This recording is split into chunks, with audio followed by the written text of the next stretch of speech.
So I guess just to kick things off, Mark, a big overarching question for ancient history. How did you study for ancient history?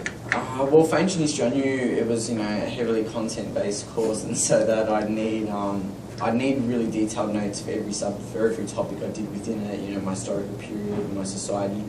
That involved, each week just collaborating from a variety of sources, my textbook, some worksheets, and then making really in-depth notes that I could, would give me good scope for, essay questions later on if I need them. And then, because it's just so much information, sometimes I feel like my head will just explode if I had to remember all of it.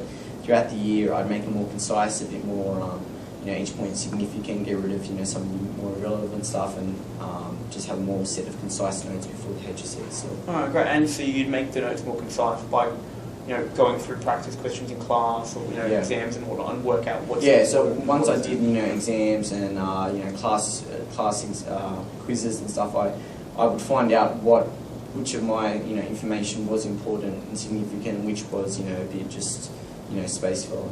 Okay, excellent. And then once you took these notes, which I gather were structured via the syllabus, you would then learn them and memorise them essentially. Yeah. And how did you do that? Well, for myself, a technique that I found quite effective was I would read, I typed up my notes, and then I would read them aloud, and then I would essentially teach myself, as if I was speaking to someone in the room, and then teach them what I've learned from memory, just about it. Okay, excellent. So it was, look in a mirror and teach. Yeah, exactly. Yeah. Okay. All right.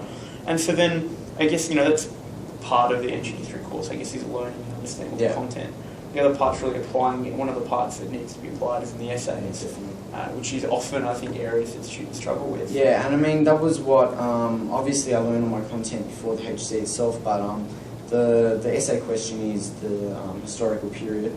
And so that's what I like in the weeks before the HC. That's what I really focused on. I would do just essay question after essay question, but the thing the questions can be so broad. And so at first I thought I'd memorize some generic essays, but there's just so much scope in the question. So I just practiced applying the knowledge. I made sure I'd integrate my ancient and modern historical sources, and just like you said, really try and apply that knowledge. So it was a matter of then doing practice essays during the year?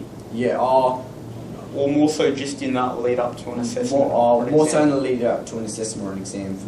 And so then it was, a matter of just doing past HSC questions, that sort of thing, as preparation? Yeah. Did you do that preparation in exam time conditions, or just you took your time and used your notes to do it? A bit of both. Sometimes, if I hadn't really learned the content enough, I'd just look at my notes and find out, okay, this is how I kind of structure it, and then once I'd learned the content a bit better, I'd set apart. Whether I do a 40-minute section or a whole 3-hour section and just work through it. Yeah, okay, excellent. And do you have any sort of advice to students in terms of the ancient history essays that might help them, given your experience? Since what I said, don't try and memorize just a generic essay, because chances are it's not going to work. Well, this year I got a pretty good question and it would have worked, but there's just been so many years where it's just, you've got the syllabus point, but it's integrated 3 of the syllabus points into one big question. I think a lot of history is also the importance of sources and using evidence to support every statement you make. My teacher was very helpful in stating that, his ancient history, I think modern as well, is a lot about it is, not just a simple repetition of facts and description, but providing analysis, your own personal evaluation of it. And obviously when you provide that personal view or argument for it, you really need to support it with archaeological and written sources. Alright, so that would be your advice. I mean, presenting your own view is key, but backing it up. Yeah, I think the evidence-based arguments are really important. Yeah, okay, excellent.